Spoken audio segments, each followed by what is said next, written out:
So I just caught the 4th episode of Strange New Things, and guys, I think we need to acknowledge something. Star Trek's back, baby. Hi guys, it's me, and I'm really excited to make a video about a TV show that I really dig. I've been watching Star Trek Strange New Worlds, and I just caught episode 4 last night. I've been really impressed with the entire series so far. Back when I did my little video review about Star Trek Prodigy, I spoke about how, good Star Trek isn't complex. What you need to do is have a ship and have a crew, and the crew all has, strong personalities, their own individual values, and then you throw weird stuff at them, and the stories write themselves about how the crew members work together or have conflicts together in overcoming whatever situation they're faced with. And what Star Trek has done so badly in the last few years is lost that formula. Enterprise I enjoyed a lot, but that was... it went off the rails a bit where they started bringing in like temporal wars, and then they brought in the Borg, even though the Borg hadn't been introduced until like 100 years later in the series chronology.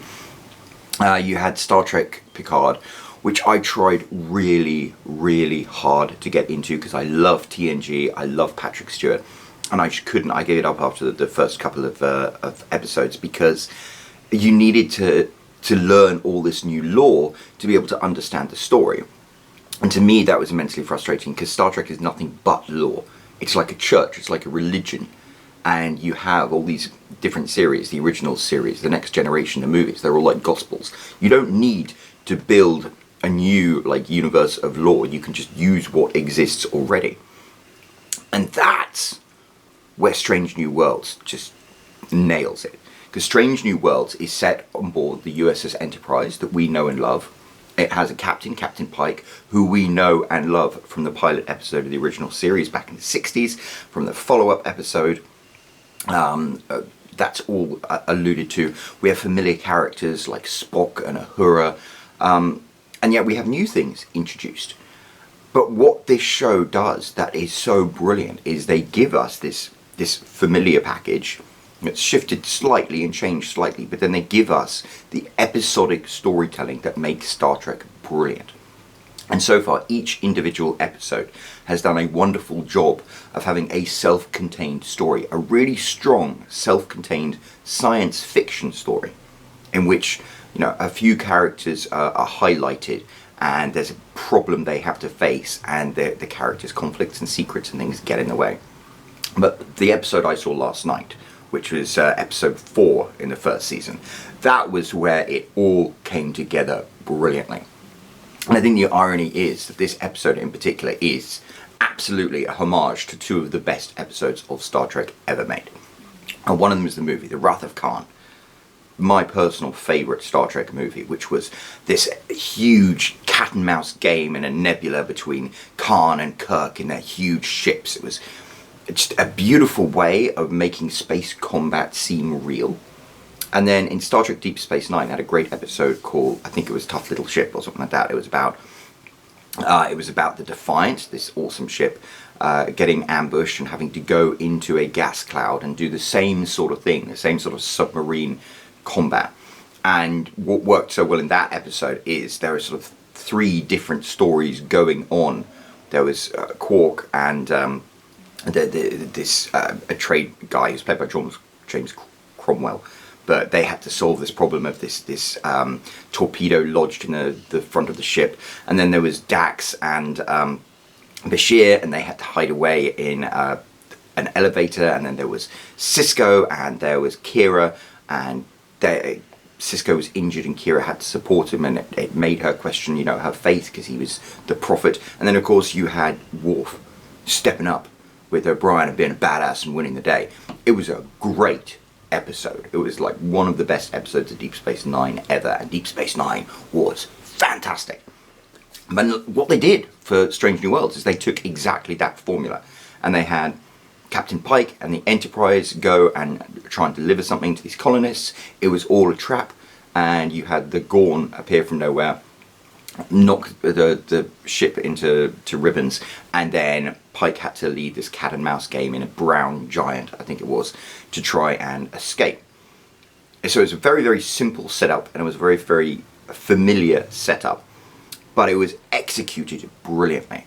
One of the big problems with Enterprise and stuff like that is there was so much lore in Star Trek, and they just like threw everything in the kitchen sink in there. Whereas with Strange New Worlds, there is lore. We know what the Gorn look like because we've seen that episode of the original series where Kirk gets his shirt off and is fighting with them. But we don't see the Gorn in this. It's wonderfully underplayed. All we know is that they are flying these ships and they're very dangerous. The story itself breaks off in traditional Star Trek storytelling into Captain Pike on the bridge with his chief of security, Noonien Singh, which is a reference back to the Wrath of Khan. Then you've got the chief engineer, and you've got Uhura, and they've got this problem in the cargo bay. Then you've got the number one is very badly injured, and you've got the doctor and Nurse Chapel, and they've got to deal with that particular issue. There are these separate stories all going along at the same time, and it just works brilliantly, and each one has a satisfying denouement. You're really happy and impressed with the way that the Enterprise escapes, and I was watching it and I was like, this is the Star Trek that I came to grow up and love. And for me, like Star Trek the original series, I never really got into that until I had a girlfriend at college who was super Trekkie, and since then I've always had a thing for tall brunettes in the yellow Star Trek dresses. And of course you've got number one in this, Rebecca Romijn. She's a very beautiful woman, no doubt, but I had never given her a second thought. I'm not really into like celebrity crushes, but at this, she's magnificent. So everything came together in a really, really satisfying way, and I'm just excited to watch more. This is the Star Trek that I've waited 20 years for. It's brilliant. It fixes every single mistake that the Kelvin-verse movies made. It fixes every single mistake that like Enterprise made. It doesn't make the same mistakes that Picard made. It is just an immensely satisfying, well written, well constructed show that satisfies. That's the thing. You watch an episode and you're like, yes. They have really, really nailed it, and I'm so happy to see that. And I think some of the other things that really get me are the fact that the Spock in this particular show, I can't remember the name of the actor who plays him, but he does a brilliant job. And his role in this is very different to Spock in the original TV show. In this, he's almost like a mentor. He doesn't really take center stage, but he helps guide other members of the crew to do their best. Captain Pike is a very different captain to Captain Kirk. I call him like Space Dad. And what the writers did so brilliant is in Star Trek Discovery Season 2, Captain Pike was captain of the Discovery. So you learned his particular style of command. And then it was like a soft launch into this. You already know him and love him and respect him. He's a great captain. He's one of the best captains from Star Trek lore. To my mind, it's because he is a handsome, debonair, silver fox of a guy who can still put in a fist fight or get the ship out of trouble in a combat situation. But he defers to his crew. If his crew has something else that they think should happen, and they say it to him, he's willing to step back and let them do it. Both Spock and Captain Pike have this wonderful role in this show where they're like quiet mentors, and they let the other cast members shine. And I think this works so well because there are old farts like me who watch it, and we like to have our Spock and our captain and stuff.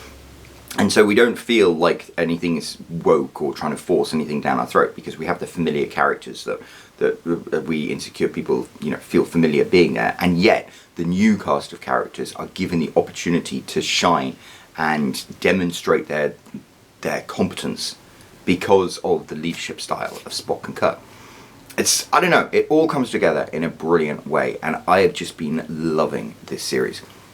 I think Discovery and Strange New Worlds really kind of made me fall in love with the concept and execution of Star Trek again. I literally get chills listening to the music in Strange New Worlds because I'm like, yeah, this is back. It makes me feel like a teenager again. So, brilliant, brilliant work by Paramount. They've nailed it, and long may this continue, and long may they do really, really good things with it. And I make a follow-up video actually about Discovery, because I didn't give Discovery a fair crack of the whip. I watched it, I'm really, really enjoying it, and I think that is a conversation that we need to have as well. But right now, yeah, Star Trek Strange New Worlds, great, great show. Last night's episode was the best yet, but they've all been cracking. So I'm really looking forward to seeing where this show goes. Good job, Paramount. I'm Roland Hume. I've sold 67,000 copies of my books. If you want to find out how I did it, I've got a link right here you can click. And otherwise, don't forget to subscribe. I've got more videos coming soon. Thank you.